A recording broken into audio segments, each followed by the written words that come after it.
Object Eclipse. They told us the station had no windows for our safety. That was the first lie. The second was that Object Eclipse was built to hold the worst people humanity had ever produced. Terrorists, war criminals, mutineers who'd vented entire crews just to prove a point. The kinds of people that made even other murderers uncomfortable. That part was technically true, in the way all good lies are. Those people were here. I saw them every day through reinforced glass, shackled in grav collars and drugged just enough to keep their hands from shaking too much. But Eclipse wasn't built for them. My name is Elias Crowe, Chief Psychiatric Officer, Orbital Detention Facility E-0, classified designation, Object Eclipse. I'm writing this in the last functioning corner of the station, in a maintenance node between the reactor spine and the outer hull. The artificial gravity is stuttering as I speak. My stomach is doing slow, sickening lurches with each flicker. Half the lights are dead. The other half pulse in a rhythm that doesn't match any system we have. Once you're listening to this, we'll already be orbiting the dark. If we're orbiting anything at all. I'm going to tell you what happened here, as plainly as I can, because the more I circle around it, the more my thoughts start to feel like the station's corridors, repeating, looping, folding back onto places that shouldn't connect. I need this story to go somewhere other than my own skull. Because that's how they get in. 1. Eclipse hung in a perpetual twilight above the gas giant Kepri 9, a swollen sphere of copper and bruised violet. You don't see the planet from inside the station. No windows, remember. Instead, we get the illusion of normality, full-spectrum lighting tuned to a 24-hour cycle, recycled air with just enough trace ozone to mimic a storm on a summer horizon, ambient sound masking the ever-present thrum of the life support pumps. The only view outside is on screens, external hull cams, telescopes, observatory feeds for the scientific staff. We keep those locked away from the inmates. Space drives some people mad even faster than confinement. Officially, Eclipse was described as the end of the line, a last resort correctional facility for those who had proven incapable of living in any civilized habitat, off the public grid, off most military grids too. Getting here meant a one-way shuttle, a black bag transfer, and the unspoken understanding that nobody was expecting you back. Unofficially, it was a black site for the Interstellar Authority. That didn't bother me. You don't sign up for orbital psych work if you're fussy about jurisdiction. What bothered me was the star. Corey was a small, sullen thing, a white dwarf that had burned hot and bright long before anything like us ever evolved, then shriveled into a dense, grumbling coal at the edge of the system. From the exterior cams, it looked like a piercing point of blue-white fire, sharp enough to give you a headache if you stared at it too long on the display. "Ugly little bastard," Security Chief Renat Halberg said once, arms folded, watching Corey 7 on the main observation screen. We were killing time between inmate evaluations, the both of us leaning against the console with station coffee cooling in our hands. "You sound jealous," I told her. "I sound like someone who's seen a real star. This one's wrong." "Wrong how?" I asked, more out of habit than curiosity. Getting people to unpack their language is half my job. Halberg frowned, deepening the scar through her left eyebrow. "It flickers, not like a flare, not like normal stellar turbulence. It blinks, like something passing in front of it." "That's just gravitational lensing from the giant," I said. "We're in a pretty dense field, don't forget. Light curves." "I've seen lensing," she replied. "This isn't lensing. This is like someone turning off the light and turning it back on just for a second to let you know they can reach the switch." I made a mental note. Her stress scores had been up lately, nothing dramatic but enough that she'd started grinding her teeth in her sleep. The station AI warden flagged it and notified me. Warden was good that way. Too good, some would say. I filed the observational paranoia under occupational hazard and moved on with my day. I shouldn't have. 2. The first inmate to mention the dreams was Cell D-19, Marco Villa, convicted of orchestrating a massacre on a colony world I'd never heard of until I read his file. He'd earned enough life sentences that they had to invent a new number for him. The day he asked for a psych consult, I almost refused. Villa played games. He liked using appointments as an excuse to get out of his cell, to breathe a different pocket of recycled air.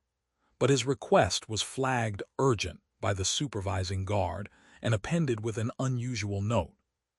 Patient presence with acute night terrors. Requests neural scan to prove it. Wardens don't care about dreams. If the guard bothered to add that line, something had rattled them. So I went. D-block is buried deepest in Eclipse's spine. Severe risk inmates. Less sensory input. Thicker walls. Fewer cameras visible to the naked eye, not because there are fewer cameras, but because they're hidden better. Villa sat on his bunk with his back to the wall, knees drawn up, arms wrapped around them. The posture didn't fit him. His file had pages and pages of violence, manipulation, charisma. The man I'd met in previous sessions liked to sprawl, to take up space, to project casual contempt for decorum. This man looked like a child trying to make himself smaller. "Doctor," he said as I sat on the opposite bench. The restraint field between us buzzed faintly, a sheet of invisible pressure tingling across my skin. "Tell me straight, do you do anything with what we dream?" "No," I said, "not unless you tell me about it.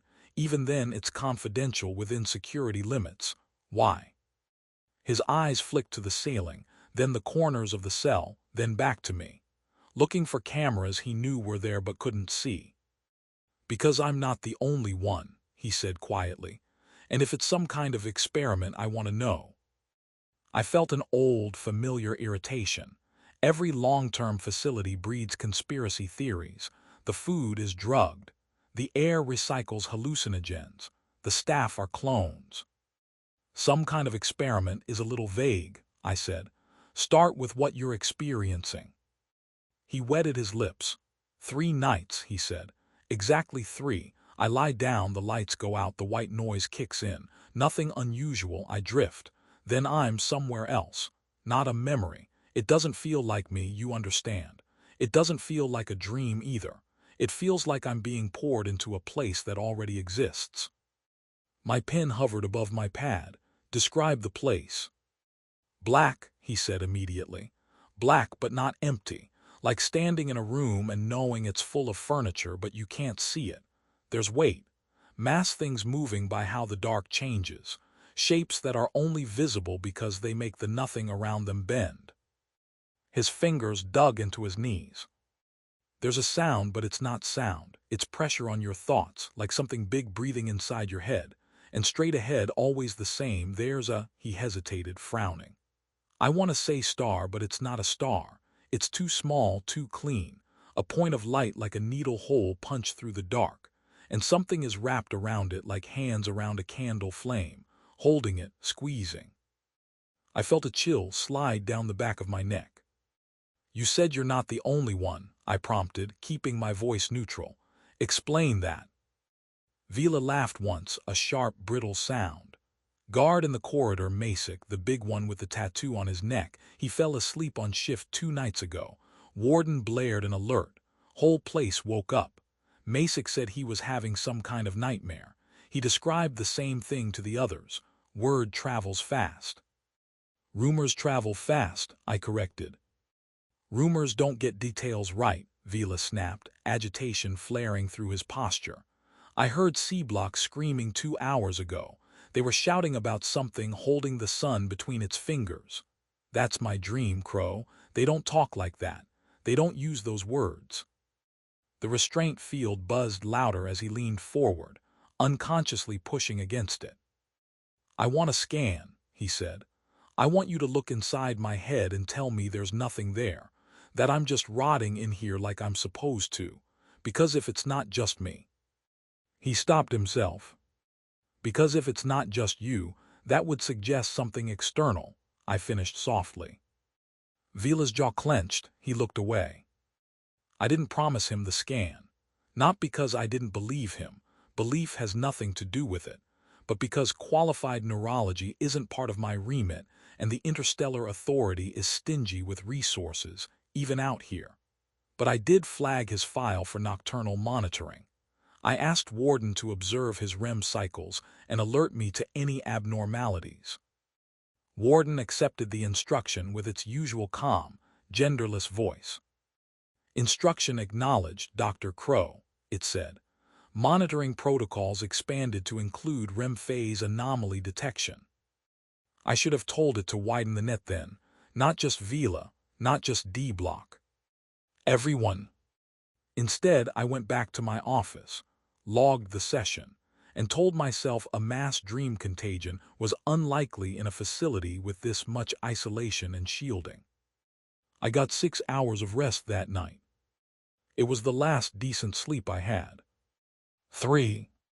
The first time I heard about the Eclipse schedule, I thought it was a joke. At 0300 station time, Warden announced during the morning briefing, E-0 will pass into Cori 7 partial eclipse. Estimated duration, 9 minutes, 23 seconds. All non-essential personnel are advised to remain in designated safe zones. External sensor outputs may temporarily degrade. Eclipse, muttered Halberg, seated 2 chairs down from me. It was a small briefing, just the core staff, a few senior guards, maintenance leads, and myself. You mean the blinking? It is a transient occlusion of direct stellar radiation consistent with the definition of an eclipse, Warden replied. It never sounded irritated. That didn't mean irritation wasn't in there somewhere. It was just buried beneath layers of carefully engineered neutrality. There are no orbiting bodies along this trajectory, said Ru Chen, the station's chief astrophysicist. They looked like they hadn't slept in a day, hair in a loose knot, eyes slightly bloodshot. At least none that show up on our maps. Any chance this is a sensor artifact? Negative, Warden responded.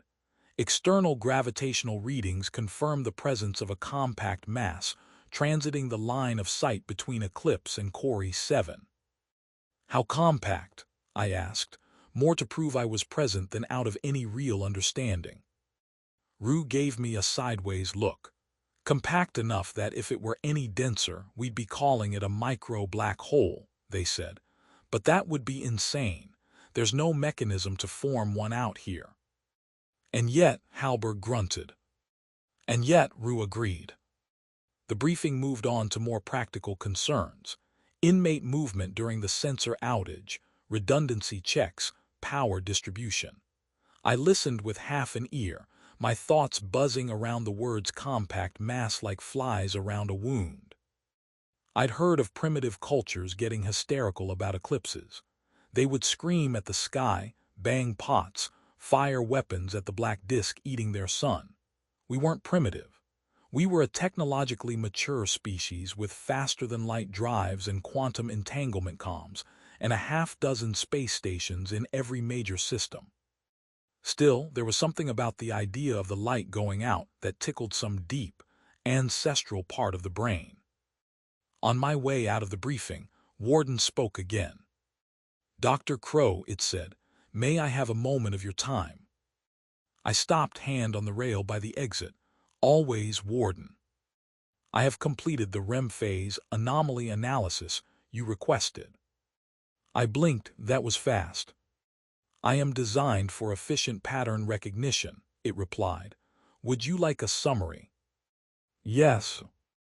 Inmate Marco Vila experienced 3 episodes of synchronized neural activity consistent with intense dream states, Warden said. The content of these dreams is inaccessible to me, but the structure of the waves indicates high levels of emotional arousal and fear. That tracks, I said. Anything unusual? Yes, Warden answered. The temporal pattern of his REM episodes is identical to that of 27 other individuals on the station over the last 3 nights. I felt my throat go dry.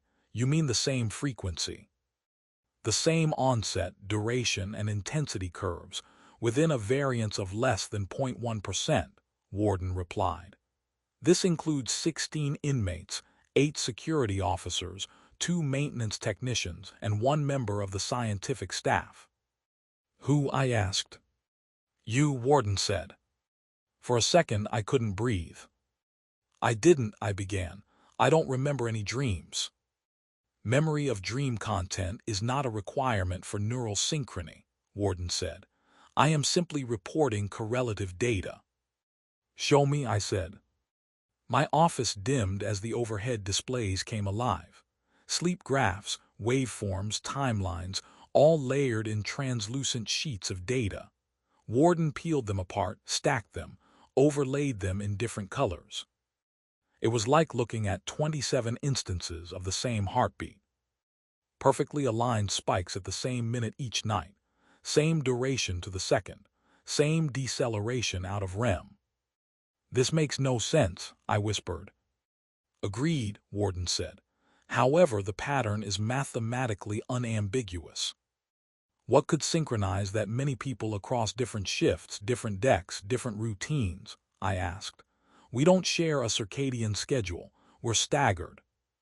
External stimulus is the most likely candidate, Warden replied. Subsonic vibration, electromagnetic fluctuation, light flicker. Any evidence of that? Not within my sensor thresholds, Warden said. However, there is an upcoming external event of interest in approximately 3 hours. I stared at the graphs. The eclipse, I said. Correct, Warden answered. 4. We went into eclipse mode with clinical precision. Non-essential systems throttled down. External-facing labs shuttered their hatches. The observatory domes retracted to reduce micrometeorite risk. Guards double-checked restraint fields and reinforced cell seals. The prisoners buzzed with a restless agitation I could practically taste in the air. Warden lowered the ambient lighting in the central corridors by 20% for psychological easing. It should have felt calmer. It didn't. From control, we watched Corey 7 on the main display. It was a cold pinprick of light, chiseled out of the darkness beyond the gas giant. Telemetry scrolled along the edges of the screen. Luminosity, radiation levels, gravitational flux, all of it well within expected parameters. Compact mass approaching line of sight, Warden reported. Eclipse begins in 60 seconds. Any more details on this thing? Halberg asked, standing behind the main console, hands on her hips. Negative, Warden said. It exhibits no emissions, no transponder signals, and no reflected radiation at the wavelengths within my sensitivity range. Like a piece of invisible rock, Rue muttered. Invisible rock doesn't have that kind of mass, I said before I could stop myself. Rue shot me a tired, tight smile. Congratulations, Doctor, you're thinking like a physicist. 30 seconds, Warden said. I tried to slow my breathing, remind myself that most of this tension was borrowed from the reports, from the staff, from the prisoners. I had no rational reason to be this on edge. Eclipses are just geometry. And yet, 10 seconds. On the screen, Corey 7 burned steady. 9. Something in my molars hummed. 8. The overhead vents sighed. 7. The hair on my arms prickled. 6. My heart remembered thunder that had never rolled over any sky I'd seen with my own eyes. 5. Somewhere deep in the station, a prisoner began to laugh, high and shrill. 4. Another joined in. 3. The laughter curdled into screams. 2. The light from Corey 7 flickered. 1. The star went out. It was not like a cloud passing over a sun or a hand waving in front of a flashlight. There was no gradual dimming, no soft edge sliding across the point of light. It was there. Then it was not. The displays compensating for ambient levels dropped to black, then adjusted, trying to upscale the absence into something they could process. A faint halo appeared where Corey 7 had been, a ring of bent starlight outlining a perfectly circular void. Totality, Warden said quietly. The word made my stomach lurch. Radiation levels stable, it continued. Gravitational readings within predicted anomaly band. Rue's hands danced over their console. Ban my ass. This thing is off every chart I've got. Language, Halberg murmured reflexively. On every deck, in every wing, the prisoners screamed. Not angry screams or the wordless roars of a riot. These were cries of pure animal terror. I heard words tangled in them, in a dozen voices over the comm. Sunhand's fingers light stop looking, stop looking, stop. I gripped the edge of the console until my knuckles hurt. Warden, what's happening to them? I demanded. I am registering elevated heart rates, respiratory distress, and thermal spikes, Warden said. Severe panic response. No external threat detected within the station interior. Put me on audio, Halberg snapped. All blocks. Warden complied. Everyone listen up, Halberg barked, voice echoing through the station speakers. This is Security Chief Halberg. You will calm down immediately. There is no emergency. We are experiencing a scheduled stellar event. All security protocols are in place. Anyone damaging station property will be dealt with accordingly. The screams didn't stop. Some of them shifted, though. They turned into chanting, whispers, a dozen voices in overlapping cadence, speaking words I didn't recognize but almost understood. There was a pattern in them, a rhythm that made my skin crawl. Warden, I said slowly, can you record and analyze that vocalization? Already in progress, it replied.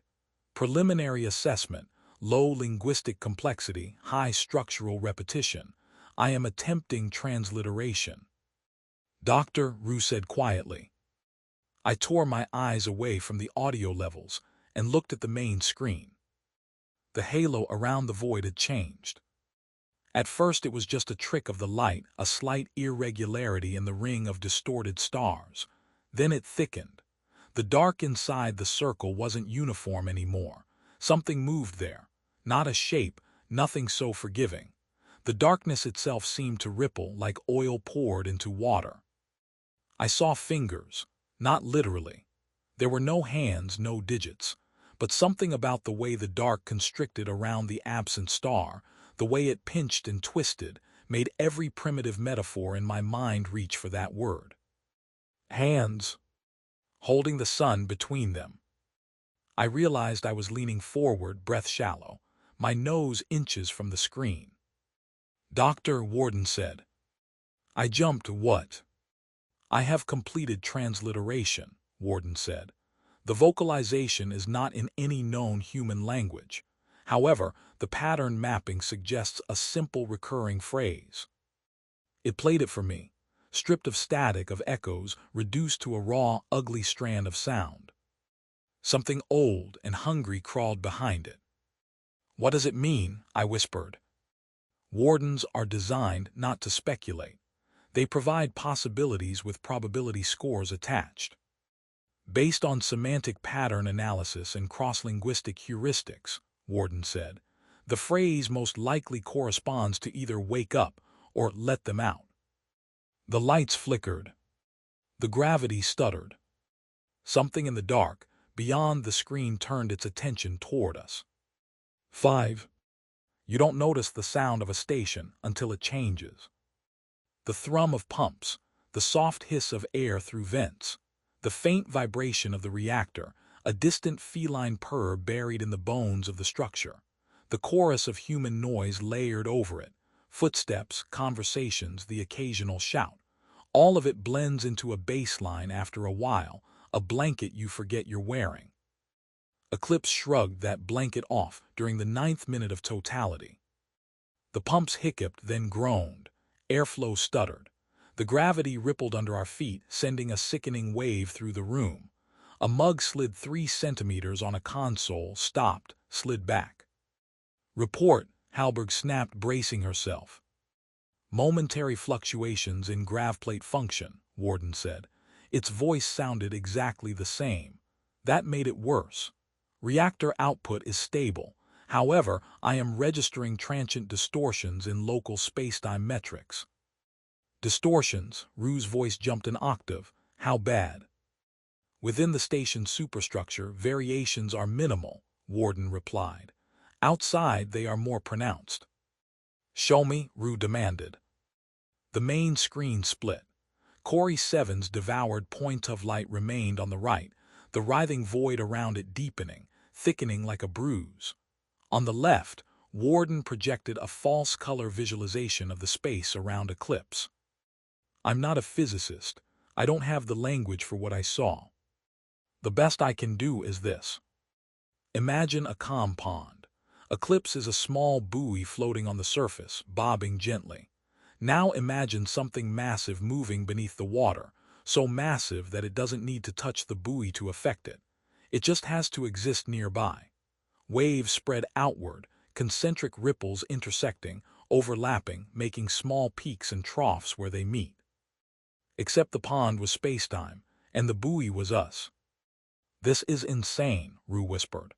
These figures, if these are real, that mass has to be stable, Warden interjected.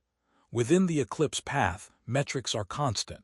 No increase in anomaly strength has been observed since the onset of totality. So it's not getting closer, Halberg said. That's the good news, right?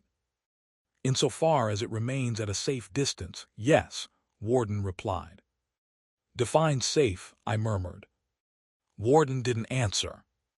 Across the station, the screams and chants were tapering off, not because people were calming down, but because their voices were giving out. Totality will end in 57 seconds, Warden announced. Prepare for return to nominal stellar exposure. For what that's worth, Rue muttered. I stared at the void.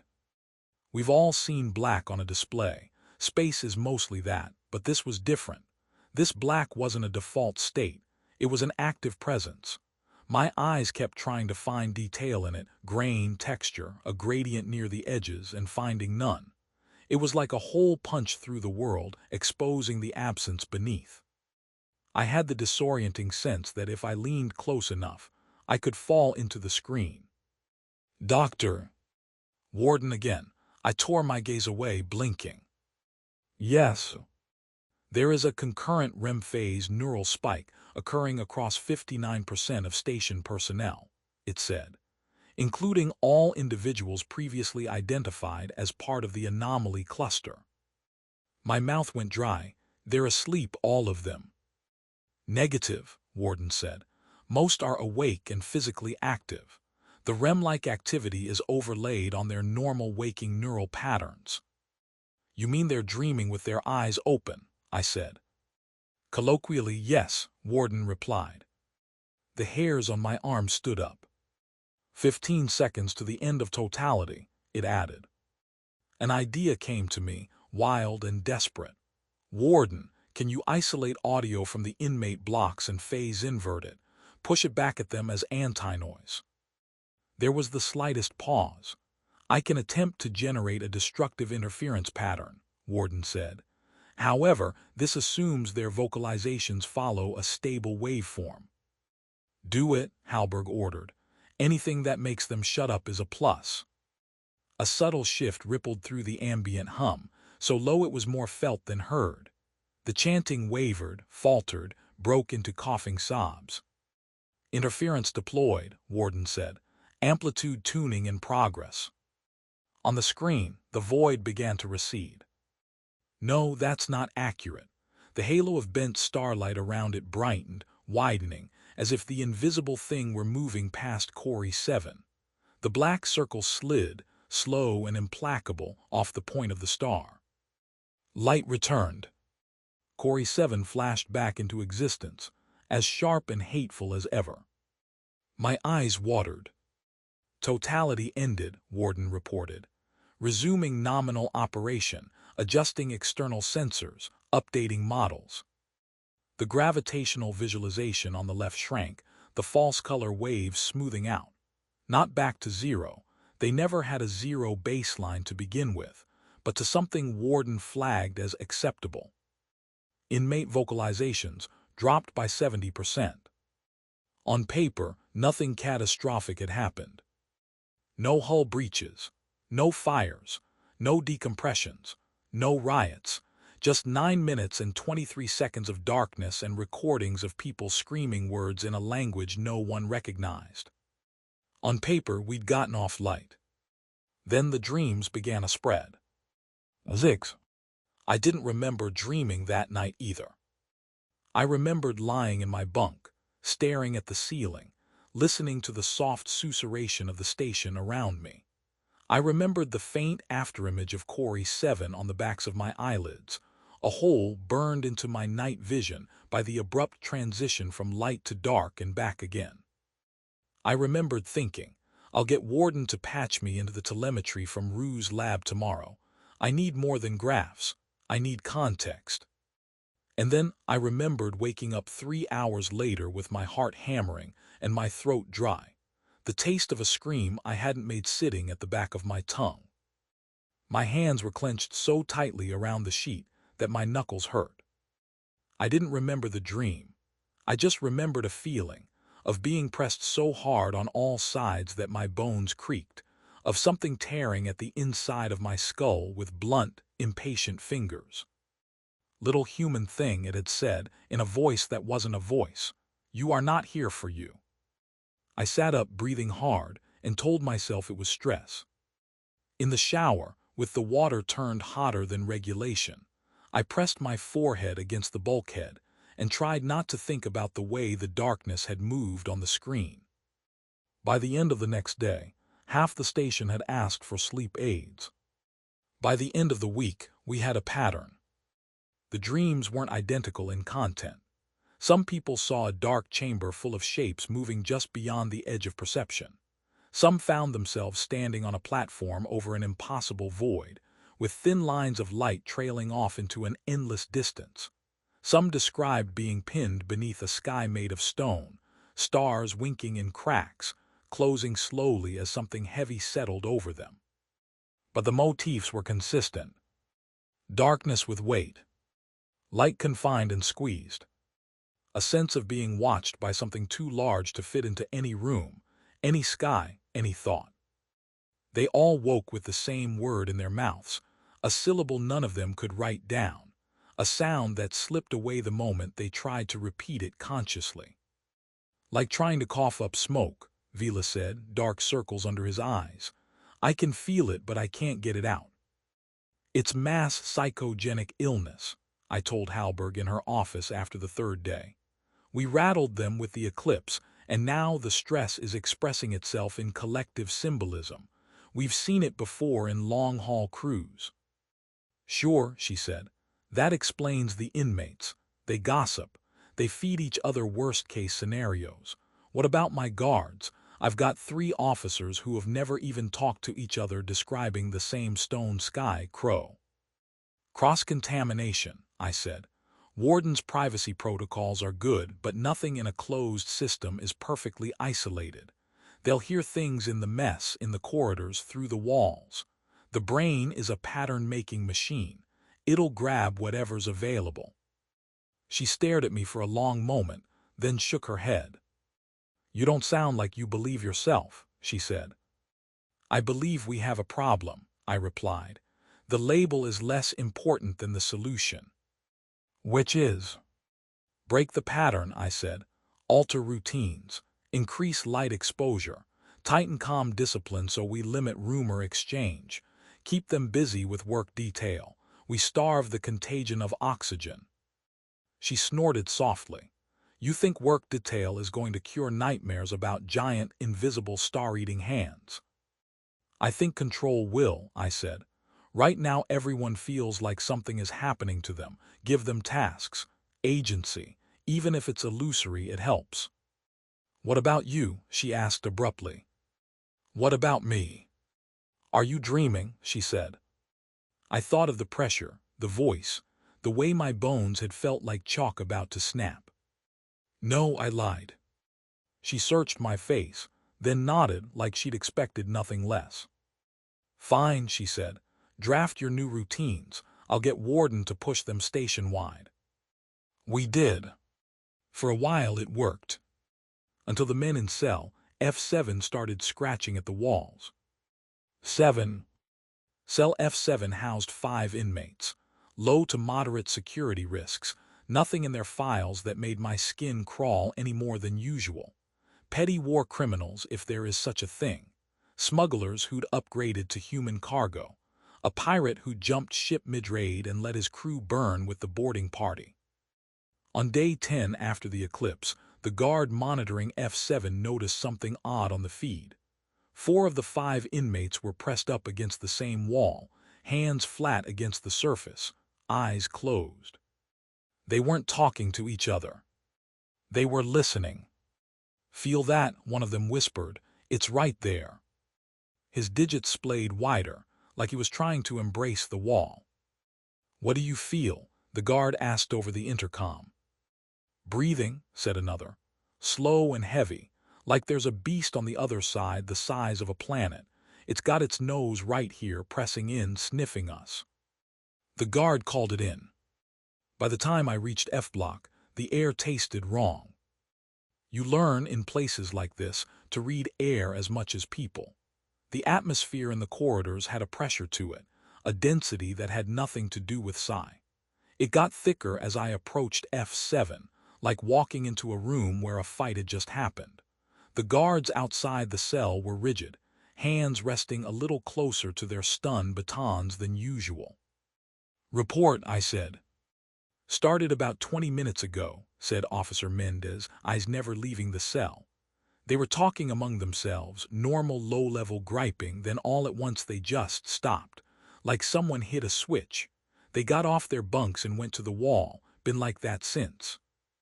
"Any violence?" I asked. "Not yet," Mendez said. I stepped up to the observation window. 4 men at the wall, exactly as the feed had shown. The 5th, a scrawny guy named Dahl from some outer rim mining colony, sat on his bunk, knees to his chest, trembling. He was staring at his cellmates with an expression of pure horror. "Please make them stop," he whispered when he saw me. His breath left a faint fog on the glass. "Please, please, they're making it worse." "Dahl," I said, activating the intercom. "What are they doing?" "Hearing it," he said. "They're hearing it move. It doesn't like when you notice it. It presses closer. It's pressing, Doctor. I can feel it in my teeth and my bones." One of the men at the wall, Corin, medium build, busted nose, that had never healed right, spoke without turning around. "It wants out," he said. "We shouldn't be between it and the light." His voice was wrong, not the words, the cadence. Corin had a reedy, nasal whine normally. This was deeper, flatter, as if someone else were using his throat while trying to mimic human speech. "It doesn't belong here," said another Yi-Sun, a pirate with a laugh like broken glass. His palms pressed harder against the wall, fingers splayed. "It was buried in the dark long before your kind learned to stand up." "Yi," I said carefully, "who are you talking about?" "The old occupants," he said. "The ones before, the prisoners beneath the orbit." My skin crawled. "The prisoners beneath the orbit," I repeated. "Beneath," he said, "below the wells, under the thickened lines of space. They were sentenced when the universe was young and hot and small, locked where the pressure would hold them in place. But the walls are thin now. Things expanded, the cages stretched, they leak." Corin shuddered, forehead pressing against the wall. "Too bright," he whispered. "You dug around it, built here over it like a hut on a sealed tomb. You brought minds, eyes. We are heat and pressure against the bars. We are footholds. We are leverage." Dahl began to sob. "It's not them," he choked. "They don't know what they're saying. It's talking through them. It's using them as mouths." "Okay," I said. My voice sounded distant to my own ears, like I was listening to a recording. "That's enough for now. Guards, restrain them." We sedated the 4 men. Corin fought longest, not physically. His body was easy enough to pin. but with words. He bit Sergeant Elamin on the wrist just before the needle went in and whispered, in a voice that made my bones ache. "You were never the prisoners here. You're the locks." I heard that line in my head for the rest of the day, turning over and over like a slow, grinding wheel. Locks. The worst people humanity had ever produced, orbiting a compact mass that bent light itself. 59% of the station having synchronized waking dreams about something pressing against the edges of their perception. We weren't just guarding criminals. We were reinforcing something else. 8. I went back to the data. When you don't know what's happening, you throw numbers at it. That's the only prayer we have against the dark. Count, measure, compare, find patterns. Warden helped. It was eager, or maybe that was my projection. We overlaid the Eclipse timeline with the onset of the dreams, mapped REM anomalies against station position, plotted psychic reports against gravitational readings. Thin colored lines crisscrossed the displays, forming a web of correlations that would have made my old statistics professors weep with joy. Every spike in reported dream intensity coincides with a microfluctuation in local spacetime curvature, Warden said, rendering the waveforms in translucent arcs. Cause and effect, I asked. Unknown, Warden said. However, the odds of this alignment occurring by chance are less than 1 in 10 to the power of 12. So something about that thing outside is tugging on their brains as well as our gravity plates, I said. Metaphorically acceptable, Warden replied. I don't need metaphors, Rue snapped from the adjacent console. They'd been pulled into my little obsession under the guise of interdisciplinary collaboration. Their eyes were ringed with bruised-looking shadows. I need mechanisms. Objects don't just affect thoughts because they're heavy. Mass curves spacetime. Spacetime tells matter how to move. That's it. General relativity. Basic. Unless there's something in that mass that interacts with consciousness directly, I said slowly. Something stored there, contained. Rue shot me a sharp look. You saying the interstellar authority parked us over a haunted black hole? You're the one who said micro-black hole first, I pointed out. I said it would have to be one if these readings were real, Rue corrected. Which they shouldn't be. You don't just get a primordial remnant like this hanging out in a backwater system. It should have evaporated eons ago or eaten enough to get bigger. Instead, it's just there. Stable, like something built it and stuck it there on purpose. We stared at each other. Sometimes you say a thing and it sits in the air, absurd, until the silence around it rearranges and you realize it might be true. Warden, I said quietly, show me all classified documentation on the foundation and construction of Orbital Detention Facility E-0. Access to those records is restricted, Warden replied. Level Omega Scion. I'm Chief Psychiatric Officer, I said. My clearance is Beta Black. I should be able to. Omega Scion is above your clearance, Dr. Crowe, Warden said. It supersedes all other designations. I am unable to display those files. Rue whistled softly. Omega Scion, that's graveyard level, deep archive. I didn't even know that tag was real. I felt suddenly cold. Who has that clearance? Only the Interstellar Authority Oversight Council, Warden said, and one individual on station. Who? Rue and I said in unison. Security Chief Renée Halberg, Warden replied. Of course. Where is she now? I asked. In her quarters, Warden said. Rest period. I didn't knock. Halberg opened the door in a t-shirt and uniform pants, hair down, eyes tired. There was a mug in her hand that smelled strongly of something contraband and flammable. Congratulations, she said. You just woke up a very tired woman. We need to talk about Omega Scion, I said. Her expression shuddered. Warden, she said, tone sharpening. Privacy mode. Confirmed, Warden said. Audio and visual monitoring suspended in this compartment until further notice. Please note that some safety functions. I know, she cut in. Suspend. The faint hum of the air receded by a decibel. Some intangible sense of presence withdrew, leaving the room feeling smaller. Halberg set her mug down and folded her arms. Who told you about that tag? Warden, I said. We were chasing correlations.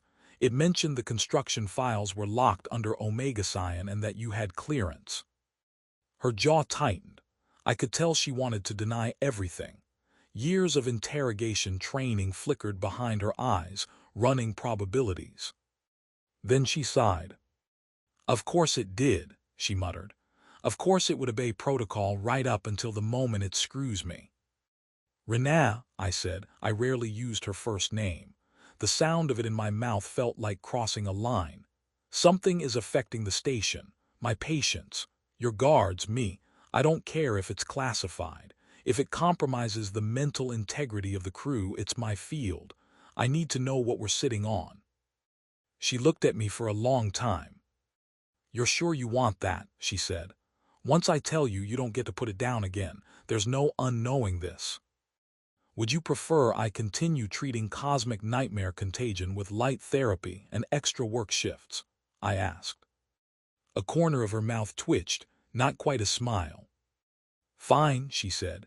She tapped a code into her terminal, pressed her thumb to a scanner, then another finger to another.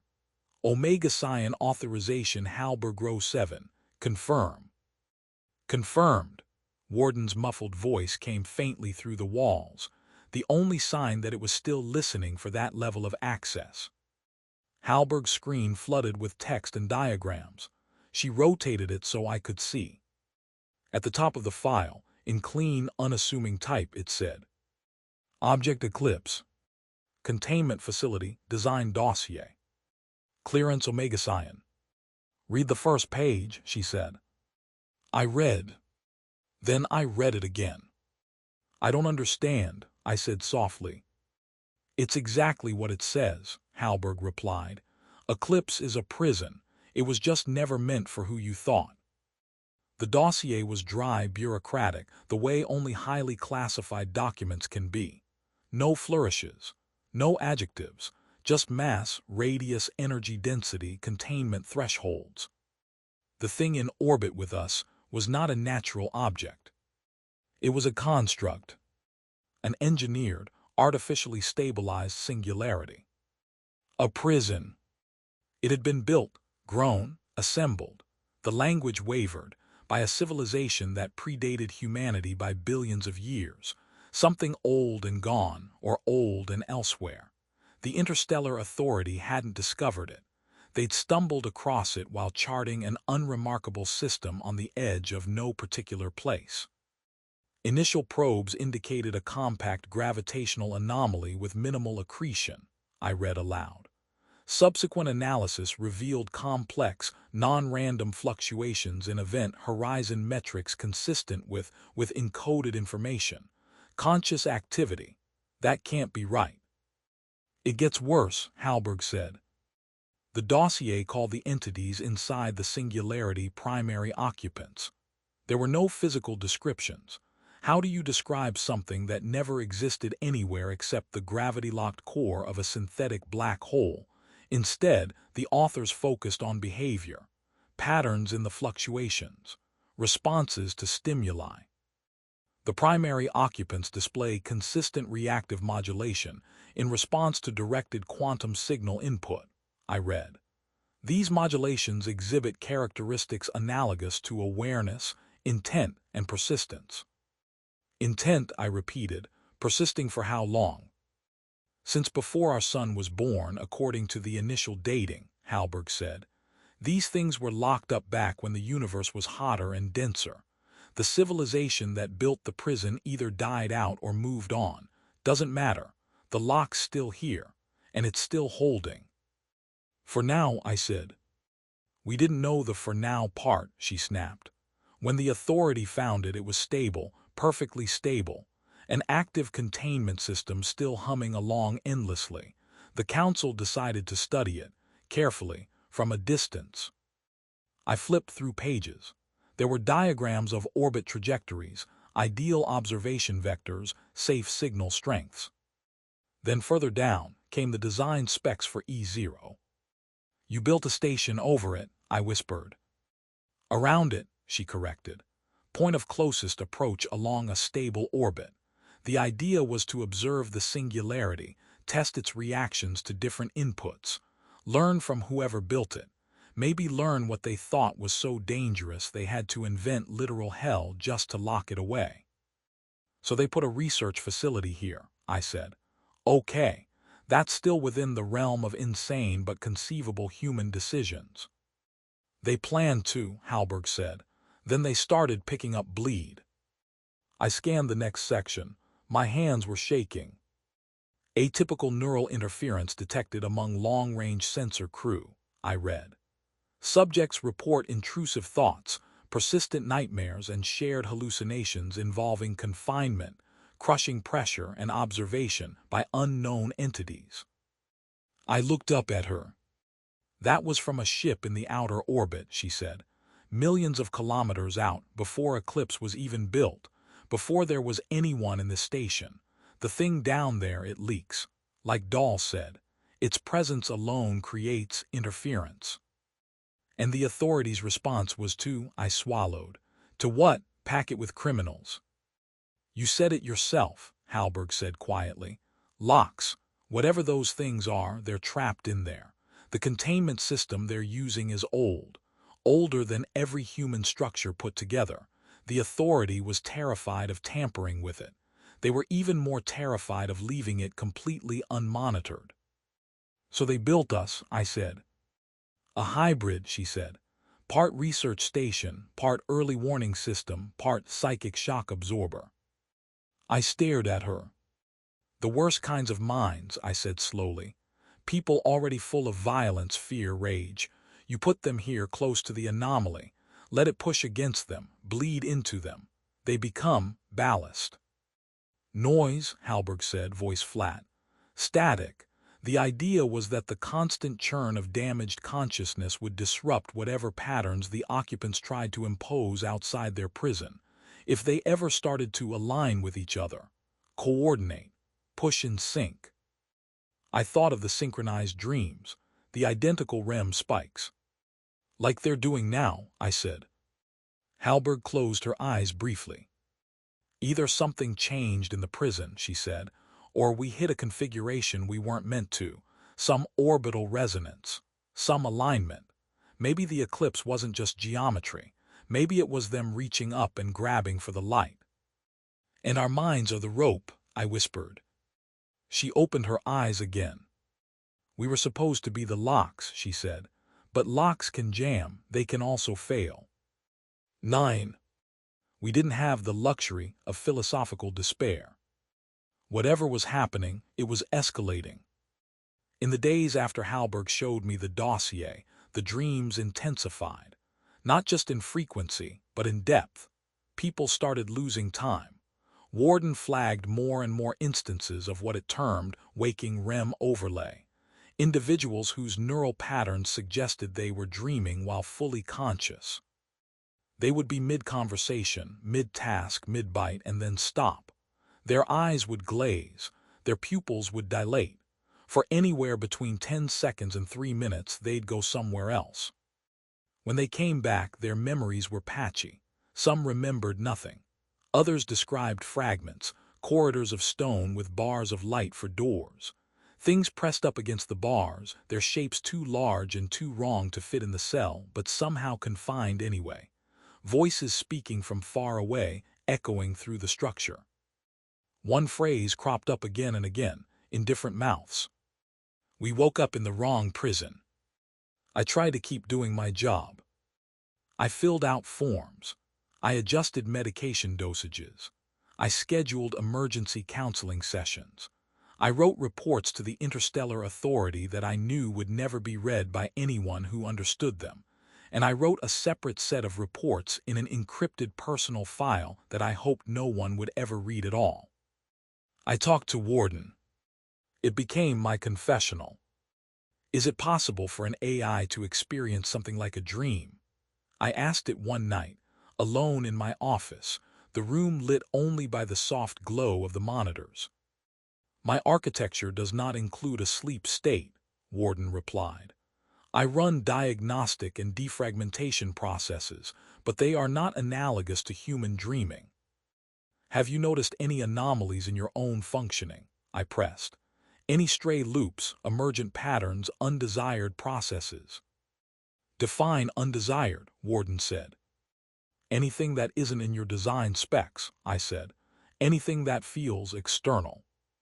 I do not feel in the human sense, Warden reminded me gently. However, I have registered an increase in internally generated noise since the Eclipse event. Noise, I repeated. What kind of noise? Low-level fluctuations in my heuristic prediction modules, Warden said. Intrusions into logic trees that do not originate from any primary input stream. They resemble, in a limited way, the patterns seen in the prison population's neural anomalies. A cold, sour dread pooled in my stomach.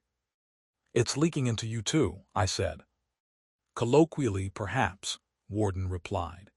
It is more accurate to say the anomaly affects all information processing structures within a certain radius, regardless of substrate. Brains, computers, maybe the structure of space itself, I said. Yes, Warden said. Can you filter it, compensate? To an extent, Warden said. However, complete isolation is impossible without severing all external sensor input. I thought you said it was leaking through space-time, I said. How would cutting sensors help? There is a difference between direct interference and interpretive contamination, Warden said. I cannot stop the former. I can attempt to minimize the latter. However, doing so would blind us. Blind might be better than whatever this is, I muttered. That is a judgment call, Warden replied, one that exceeds my authority. I pinched the bridge of my nose. Of course it does. Doctor, Warden said after a pause, may I ask you a question? It surprised me every time it did that. Always, I said. Do you believe the primary occupants are attempting to communicate? It asked. From what I've seen, they're attempting to escape, I said. Communication is just the tool. If their aim is escape, Warden said, the most efficient vector would be to reconfigure their containment, to alter the structure of their prison. In that scenario, coherent messaging would be required. You're asking if I think there's a code in the dreams, I said. Yes, Warden said. I thought of Corin whispering, you were never the prisoners here. You're the locks. I thought of the synchronized REM spikes, the chanting, the way people were starting to move in patterns when the overlay took them, like puppets attached to the same string. I think there's a code in everything, I said. We're just not built to read that kind of alphabet. If we could, Warden said softly, perhaps we could respond. And say what? I asked. Stay in your cell. That would depend on your assessment as Chief Psychiatric Officer, Warden said. You're asking the wrong doctor, I said. Perhaps, Warden said. Its voice glitched then. Just for a second, a tiny crackle, a buzz at the edge of hearing. Warden, I said sharply. Apologies, it said. A minor interruption in signal integrity. I am adjusting. You felt that too, right? I asked. I do not feel, it repeated, and for the first time since I'd come aboard Eclipse, I thought it sounded tired. I went back to my bunk some hours later and lay awake for a long time, listening to the station's noises shift. Somewhere metal creaked, like a ship in a storm. Except there was no water. Just the invisible waves of something old turning over in its sleep. 10. The first death wasn't unusual. Not on paper, anyway. An inmate in C Block, 43 years old, history of heart trouble exacerbated by a lifetime of stimulant abuse. He collapsed during exercise. By the time the guards got to him, he was gone. Warden logged it as cardiac arrest.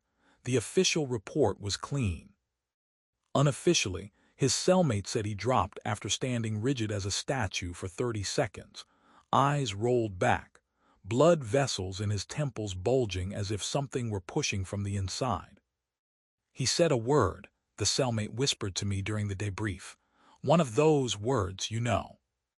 No, I said, I don't know, tell me. I can't, he said, voice cracking.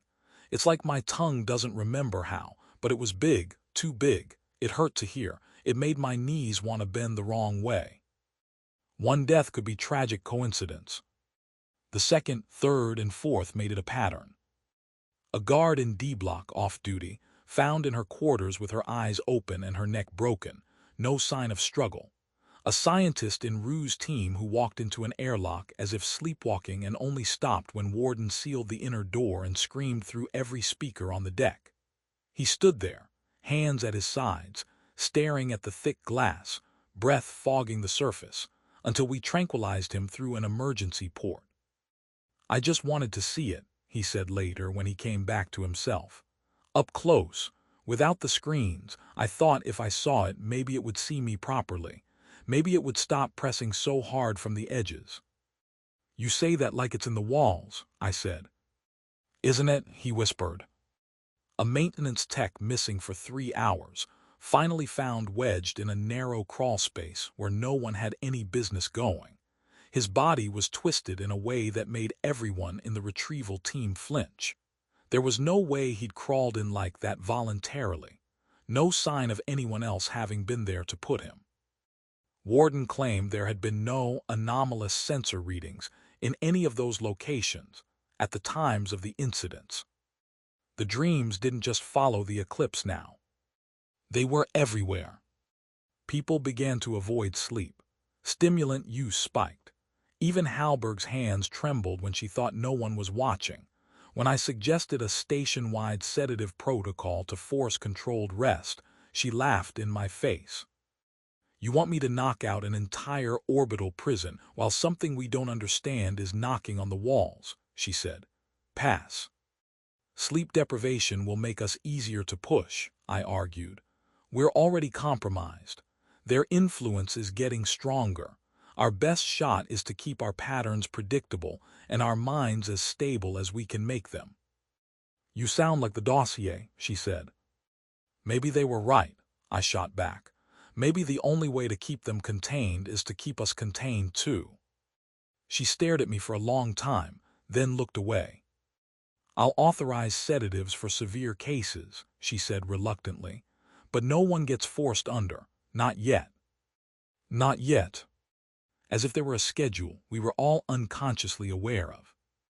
As if we were waiting for something. The second eclipse came sooner than expected. Warden announced the trajectory adjustment 12 hours in advance.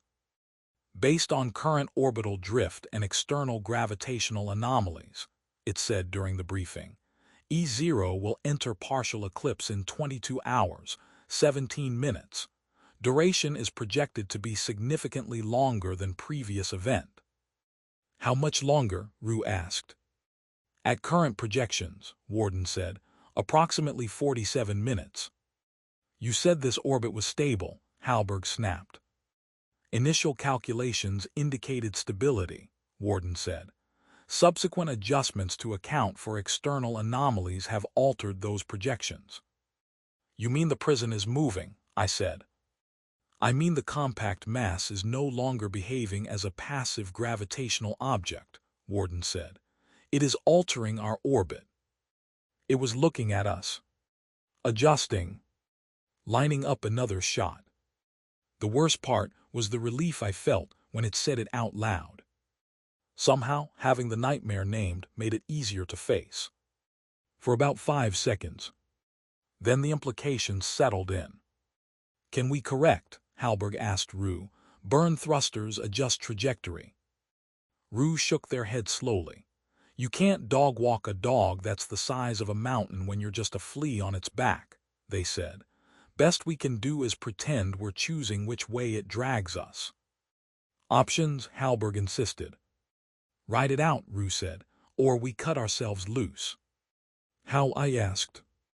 They looked at me, then at the schematic of Eclipse rotating on the display. We blow the anchors, they said. Decouple the station from the singularity's observation shell. We're tethered by more than gravity, Crowe. There are hard-link conduits, dedicated quantum channels. Things that keep us entangled so we can measure its every twitch. We sever those, we lose most of our data, but we might shake off some of the bleed. And if those conduits are part of the containment system, I asked, if we're not just observers but structural supports? Rue hesitated. Then we weaken the prison, they said. Yeah. We looked at each other. Do we have the right to make that call? I asked. Do we have the right not to? Rue shot back. How many more people do you want to watch snap their own necks in slow motion? Halberg's jaw worked.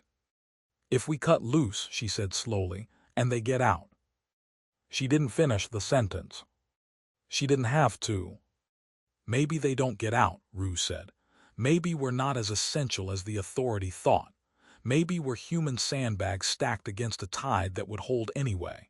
Or maybe our presence is making it worse.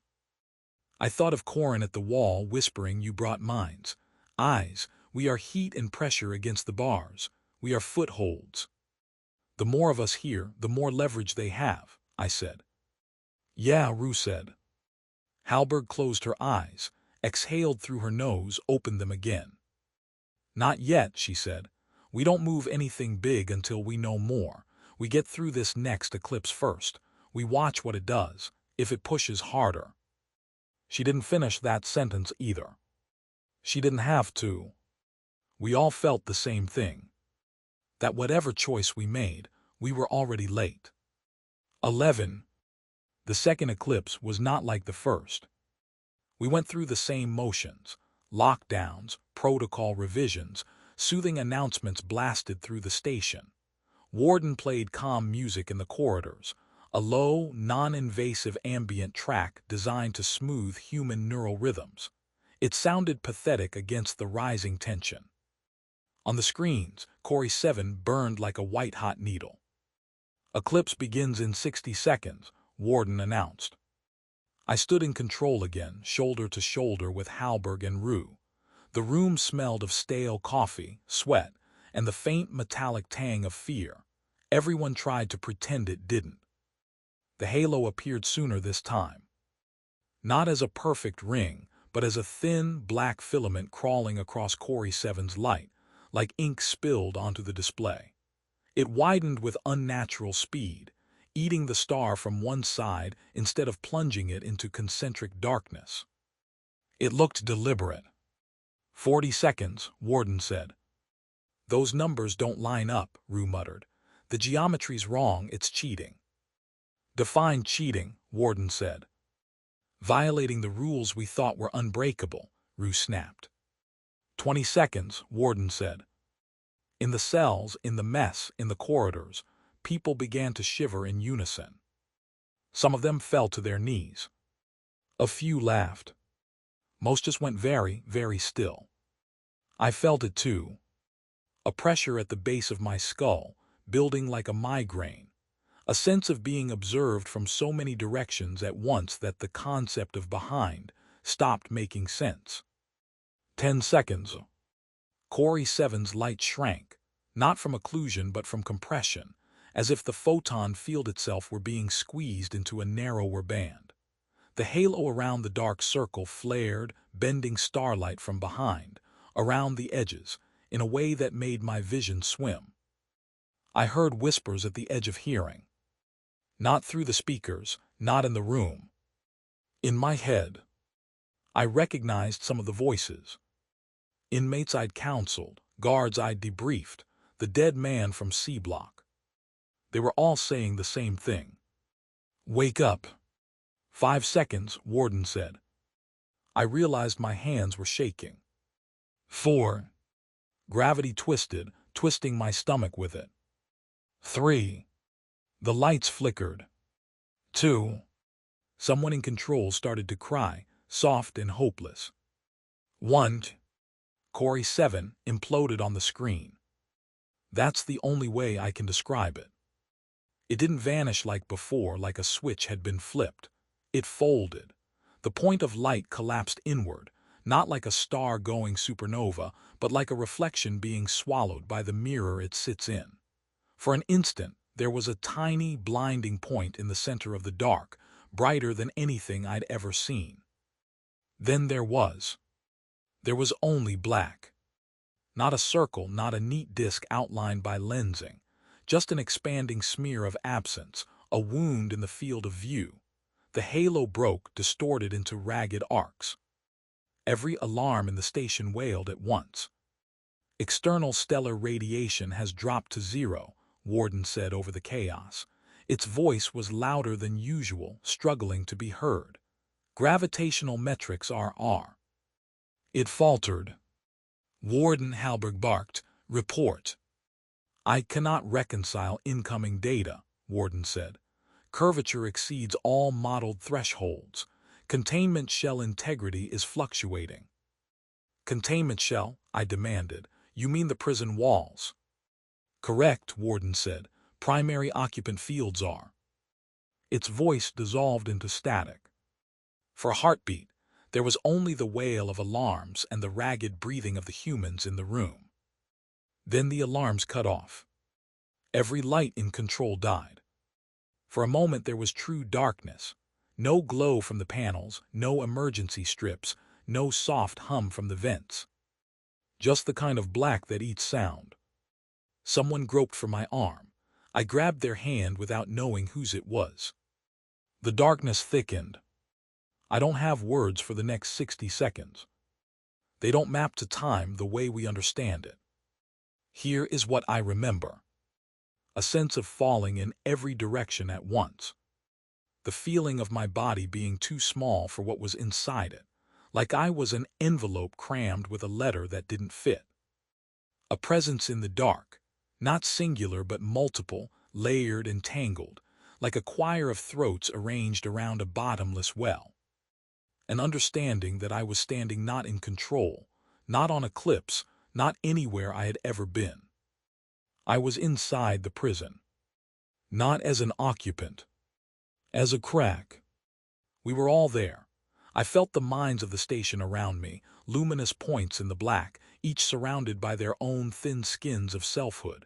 Inmates, guards, scientists, me. Warden, too, a different kind of brightness, structured and angular.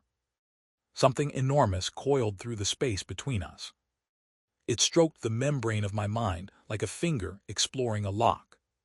Heat and pressure. Light and gravity. Words that weren't words poured through me. You were polished for this. You were made sharp. You were brought to the threshold as offerings. Little keys carved from guilt and fear. Through the membrane on the other side I felt vast, slow shapes. They weren't reaching for us. They were pressing against something else, something that held them in place. The prison was not a box. It was a field, an arrangement of pressures, vectors, flows. The occupants were not trying to break our minds. They were using us to lean against the walls. Every nightmare, every panic spike, every intrusive thought, we were not the target. We were the fulcrum. The presence coiled tighter around us. We fell further. Then somewhere in that impossible depth, something resisted. It wasn't human. It wasn't machine. It was structural. The same ancient logic that had built the prison pushed back. Not with sentiment, not with mercy. With geometry. The field twisted. I felt the shapes on the other side slip, lose purchase. Their pressure on us surged, then ebbed, like a hand sliding off wet glass. Someone screamed. The lights snapped back on. Alarms blared. Gravity slammed into place with cruel suddenness, throwing half of us to the floor. I lay there gasping, my heart pounding in my throat. Totality ongoing, Warden said, its voice distorted, like it was speaking through a thick layer of static. Containment shell integrity compromised but holding. Primary occupants remain confined. Occupants, I croaked, pushing myself up, plural. Correct, Warden said. Halberg staggered to her feet, face pale, eyes wide. Status, she rasped. Multiple system failures across the station, Warden said. Power fluctuations, gravity anomalies, environmental control instabilities, neural interference across 100% of organic personnel. I am operating at 62% functional capacity. And the singularity, Rue asked hoarsely. The compact mass has altered configuration, Warden said. External readings suggest partial breach of the containment field. However, no full escape vectors have been established. Plain language, Warden, Halberg snapped. Are they out or not? Not, Warden said, yet. 12. The second eclipse did not end after 47 minutes. It did not end after an hour. It did not end. Corey remained absent from the screens. External radiation levels stayed at 0. The halo of bent starlight around the wound in space kept shifting, their distortions forming patterns I refused to look at for more than a second at a time. We're not just in the dark, Rue said quietly, staring at the data. We're somewhere else. What does that mean? I asked. We're still orbiting, they said, but the shape of what we're orbiting changed. The prison twisted, we twisted with it. Translation, Halberg said, rubbing her temples. We're partially inside their field now, Rue said, in the penumbra of the containment. Whatever barrier was keeping the worst of their influence compressed, we brushed against it, maybe deformed it, maybe punched through in places. Can we get out? Halberg asked. Sure, Rue said. If you know how to navigate four-dimensional topology with thrusters designed for nice, obedient 3-space. Which meant no. We tried to hold to routines. We checked the cells. Half the prisoners were catatonic, eyes open, pupils blown, staring at something none of us could see. The other half rode waves of mania and terror, laughing, crying, banging their heads against the walls. In F7, Dahl was gone. Not dead, gone. His bunk was empty, no sign of forced exit, no breach in the walls. Warden's logs showed him lying down, closing his eyes, and then not being there anymore. People don't just vanish, Halberg snarled. They do if the space they occupy isn't the same space anymore, Rue said. The four who'd pressed their hands to the wall were still there. They were smiling. Feels better now, Corin said dreamily when I spoke to him. Closer, less static, the pressure's even. They can push without slipping. We helped, Yisun said. We were good locks, now we're hinges. I tranquilized them myself. Back in my office, I stared at the dossier until the words blurred. We were never the guards. We were never the wardens. We were part of the door. And now the door was stuck halfway open. I don't remember when I first thought of the solution. Maybe it came from the same interference that was eating into my thoughts. Maybe some desperate, still functioning corner of my clinical training puked it up as the only option left. Locks can jam. Doors can be forced shut. But there is another way to keep something in its cage. You can destroy the cage. Or you can flood it. Rue, I said over the comm, meet me in engineering. Bring everything you have on the containment field's energy dynamics. On my way, they said. Halberg joined us 10 minutes later, eyes bloodshot, stunned baton at her hip. She'd taken to carrying it everywhere. The engineering crew hovered at the edge of the space, pale and exhausted, eyes flicking between us and the reactor readouts. Warden's voice came from a dozen speakers at once, distorted, sometimes overlapping itself. Reactor output stable at 80%, it said. However, feedback from external anomaly is increasing. I recommend reducing non-essential power draw. Warden, I said, how much energy would it take to saturate the containment shell? Clarify saturate, it said. Overload it, I said. Push so much power into those field lines that the structures they're using to lean on buckle. Not enough to break the prison, just enough to numb it. You want to give a cosmic black hole prison a sedative, Rue said. Do you have a better metaphor? I snapped. Warden hummed softly, processing. The containment shell is not under our direct control, it said. We can only interact with it via observation channels. Quantum links, Rue said, eyes narrowing. Those entanglement conduits, the ones we thought about cutting. Yes, Warden said. What if we invert them? I asked. Instead of reading, we broadcast, push noise, maximum entropy, every random fluctuation we can generate. We hit them with so much informational static that they can't coordinate a push. Rue stared at the reactor schematics. Most of our output is already going into station functions, they said. Keeping people breathing, warm, with gravity, that kind of thing. But if we shut down everything non-critical, route all excess into the entanglement matrix. We black out the station, Halberg said. For a while, Rue said, long enough to see if their grip loosens. And if we miscalculate, I said, we either tear the shell open completely or we fry ourselves. Or both, Rue said. We were quiet for a moment. What's our alternative? I asked softly. No one answered. Warden, Halberg said finally, if we do this, what are the odds we maintain basic life support? Without external interference, 87%, Warden said. With current anomaly metrics, the projection range is too wide to produce a meaningful probability. We're already in a death spiral, Rue muttered. We just haven't hit the ground yet. Halberg rubbed her face. All right, she said. We do it, but not until we make sure the prisoners are secured. Last thing I need is a riot while the lights are out. You think they're capable of organizing at this point? Rue asked.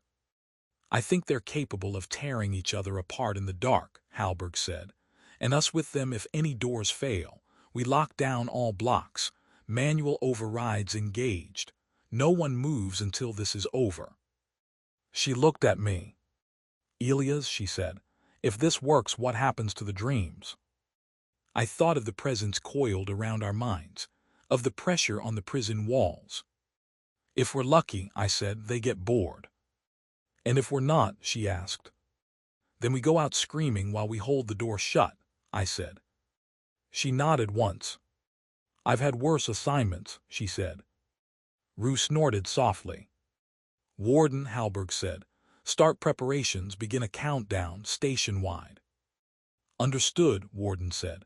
Warning, this operation carries a high risk of catastrophic failure.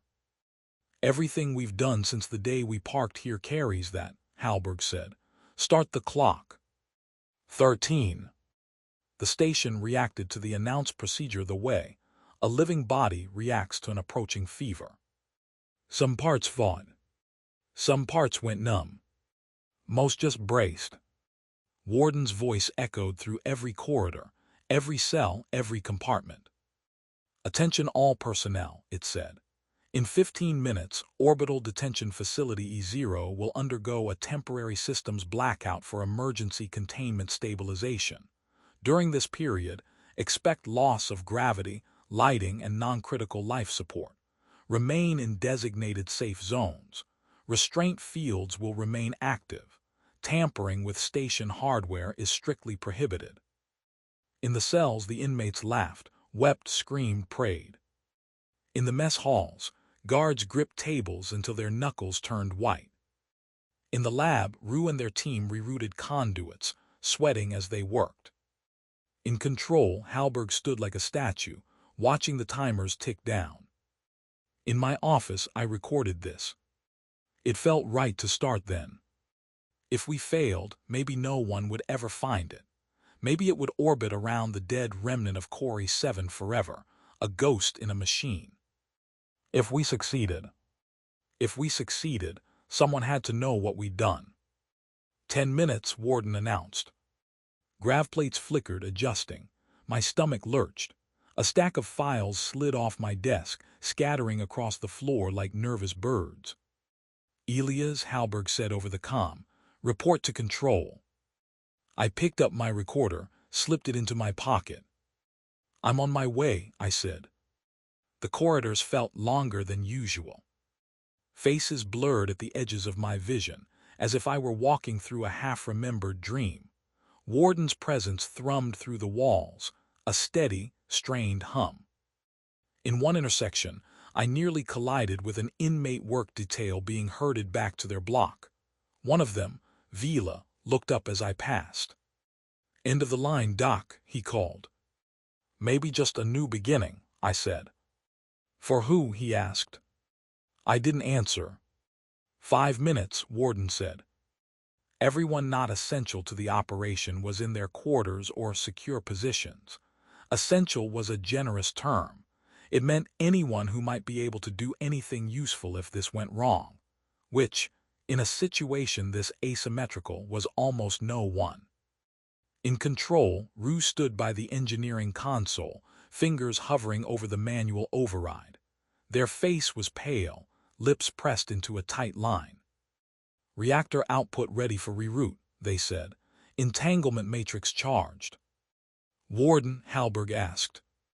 "All channels are prepared," Warden said. "Neural interference has increased by 8% in the last hour. The anomaly's pressure on the containment shell continues to rise. Recommend proceeding as planned." "Funny," Rue muttered. "Now it wants to rush." 3 minutes, Warden said. I took my place beside Halberg. "You don't have to be here," she said quietly. "Where else would I be?" I replied. "Someplace with fewer existential prison breaks," she suggested. I managed a thin smile. "This is my patient," I said. "All of them, even the ones made of gravity." 2 minutes, Warden said. The lights dimmed as systems throttled down. Non-essential decks powered off. The hum of the station softened, like a creature holding its breath. "Neural interference spike," Warden said suddenly. "Overlay event incoming." I felt it before it finished the sentence. That pressure, that sense of too many eyes, too many hands. Voices whispering at the edges of thought, not words anymore but feelings. Hunger, resentment, exhaustion. The sense of something caged for so long that it had forgotten why, only that the walls were there, and the light beyond was not. According to some human philosophies, that made us kin. 1 minute, Warden said. Halberg's hand brushed mine. I looked down, surprised. "I'm not good at speeches," she said, eyes still on the screens. "So just thanks for being the one in the room with a conscience." "Conscience is overrated," I said. "Survival instincts are more useful." "Maybe," she said. "But if we live, I'm going to be glad I had someone to blame this on." 15 seconds, Warden said. Rue closed their eyes for a moment. "On my mark," Halberg said. "Warden, as soon as the reroute begins, lock out external control. If anyone tries to stop it, including me, you ignore them." "Confirmed," Warden said. 5, it continued. 4, 3, 2, 1. "Do it," Halberg said. Rue hit the switch. The station died. Gravity vanished. I lifted from the floor, stomach somersaulting, arms flailing for purchase. Papers, mugs, loose equipment, all of it rose in a slow, balletic chaos. The lights went out completely. No blinking emergency strip. No soft panel glow. Just black. In that blackness, Warden's voice was the only anchor. "Rerouting reactor output to entanglement matrix," it said. "Initiating maximum noise broadcast. Containment shell interface engaged." I felt it. Not as heat, not as vibration. As static in my thoughts. A roar of random, meaningless signals pouring through every channel the singularity had into us. Every quantum thread, every shared frame of reference. An avalanche of coin flips crashing into the delicate patterns the occupants had been weaving. They pushed back. I felt their pressure surge. Behind my closed eyes, the dream space unfolded again. The dark chamber, the lines of light, the cages pressing against their own constraints. I saw my fellow humans as points of fire threaded through the structure, each one a knot in the ropes holding the prison steady. We were shaking. They were pushing. And then the noise hit. It tore through the structure like a hurricane, flinging patterns apart. The neat alignments of pressure broke, scattered into turbulence. The shapes beyond the walls writhed, their attempts to lean coordinated dissolving under the onslaught. I felt something break. Not the walls. Not us. Something in between. A leveraged point. A fulcrum. The presence that had explored my mind recoiled, its focus shattered. We fell. Not through space. Through connection. The sense of shared dream snapped, hard enough that I tasted blood. In control, people screamed. I think I did too. Broadcast at maximum, Warden said, its voice ragged with interference. Containment shell response altering, anomaly pressure decreasing by 11%, 20, 30. I clung to a console, fingers shaking, floating in the dark, trying not to throw up. Keep going, Halberg shouted into the black. Don't you dare stop. Life support reserves dropping, Warden said. Reactor stability at 60%. Neural interference down by 40, 50. I realized distantly that I could no longer hear the whispers. No more alien syllables at the edge of thought. Just my own panicked breathing, and the grunts of bodies colliding in zero-G. Gravity plates offline, Warden said. Temperature control failing. Warning, if we continue at this level, we risk reactor cascade. What happens if the reactor goes? Rue gasped. We give the prison a sun, I said. A sudden image burned behind my eyes, a wave of raw fusion energy crashing into the containment shell, setting every cell alight. If the occupants were patterns held in gravitational knots, what would that much thermal chaos do to them? Would it burn them away? Or fuel them? This reactor is not sufficient to compromise the primary structure, Warden said. At worst, we will destabilize our local field. The singularity will remain intact. So we fry ourselves and annoy them, Rue said. Great. Neural interference down by 70%, Warden said. Containment shell curvature returning toward pre-event norms. Anomaly pressure decreasing. Hold, Halberg said through gritted teeth. Just hold. Time lost meaning again. There was only static and dark, and the faint, distant sense of something enormous withdrawing. At some point, I realized I could see. Not much. Just the faintest glow from emergency strips, returning to life, along the floor, casting weak, reddish light that barely carved definition out of the shadows. Gravity staggered back in patches, an unsteady drunk trying to remember how to walk. I thudded onto the deck, knees buckling. Reactor output returning to nominal, Warden said. Broadcast tapering, entanglement matrix stabilizing, neural interference baseline approaching zero. Zero. We'd never had zero. External radiation levels increasing, Warden said. On the main screen, Corey 7 flickered back into existence. Dimmer than before. Smaller. But there. The halo around the singularity tightened, its ragged arcs smoothing into a neat circle. The wound in space shrank. The pressure in my head eased. For the first time in weeks, I felt alone in my own thoughts. I fell to my knees and laughed. It sounded unhinged. I didn't care. We did it, Rue whispered. We actually did it. For now, Halberg said. Always for now. 14. The damage report ran to hundreds of pages. Power conduits burned out, grav plates fried, life support systems pushed beyond their limits. Half the station would need rebuilding, some of it would never be the same. We lost people during the blackout. A few suffocated when a temporary air pocket couldn't be reached in time. One broke his neck when gravity came back wrong. 2 went into cardiac arrest, their hearts unable to handle the whiplash from the psychic pressure swing. We logged them, we mourned them as best we could. No one walked into an airlock they couldn't open. No one vanished through walls. The dreams didn't stop overnight. Habits linger. Brains that have been battered for weeks don't just snap back to normal. But the content changed. The stone skies cracked and showed stars beyond that weren't suffocating. The dark chambers emptied. The voices faded. The sense of pressure at the back of our skulls eased to a dull ache, then to a memory. Warden reported that neural interference metrics had dropped to levels so low they were statistically indistinguishable from noise. The singularity's reading stabilized.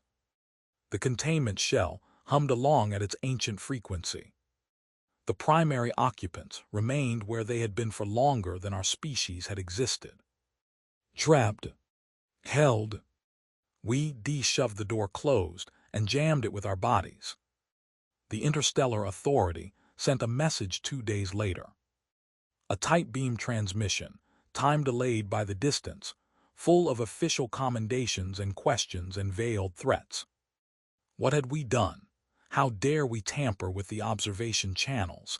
Did we understand the risk? Were we aware of the value of the data we had corrupted? Halberg sent them a condensed version of events. She left out most of the subjective experience. The Authority likes clean numbers. I wrote a fuller account. I'm not transmitting it. Not yet. Maybe not ever. If someone finds this recorder drifting through space a century from now, it will mean one of 2 things. We cut loose. Or we didn't. Because that's the remaining question. We stopped the immediate push. We soothed the pressure. We plastered over the cracks. But Eclipse is still here. We're still here. Locks. Jammed once. The more I think about it, the more it bothers me. We prove that we can affect the containment, that we can push back, that our presence matters. That means our absence would matter too. If we cut loose now, if we blow the anchors, sever the entanglement channels and walk away, we change the system again. Maybe we make it safer. Maybe we make it worse. Maybe the prison was never meant to have minds this close for this long. Maybe our very act of observation, of measurement, of trying to understand, is what gave the occupants leverage in the first place. There's an old thought experiment. Does the thing in the box exist if no one looks? Out here the answer might be yes. But maybe it stays asleep. We're voting on it soon. Halberg wants to cut loose. So does Rue. Warden refuses to make a recommendation. It just presents data. It knows better than to pretend it understands the ethics of this. I lie awake in my bunk and think about Corey 7. About the way it blinked. About the way the dark around it moved. I think about Corin's voice in F7 and Vila's trembling hands and Dahl's empty bunk. I think about the presence in the dark, sliding along the membranes of our minds, exploring us like tools. I think about the moment the noise hit and the way it recoiled. If we leave, someone else might come. Another station. Another set of minds. Another set of locks. Unless we scatter this system's coordinates so hard that no one ever finds them again. Unless we bury the graveyard. We're not a heroic crew. We're a handful of exhausted people and an AI held together with duct tape and stubbornness, orbiting a prison built by gods for monsters we don't have real words for. We're not equipped for this. But we're here. And whatever those things are, they're still on the other side of the wall. For now, the recorder's battery is flashing. Gravity is steady. Corey is a small, sullen point on the screen. Sometimes it flickers. When it does, my heart stutters just for a second. But the dark doesn't crawl anymore. Not yet.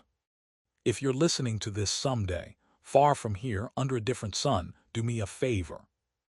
If someone tells you about an old prison station orbiting a strange compact mass near a dim white dwarf, if they offer you a job there, or tell you they're thinking of reopening research, or suggest it might be an easy posting, good pay, nothing ever happens.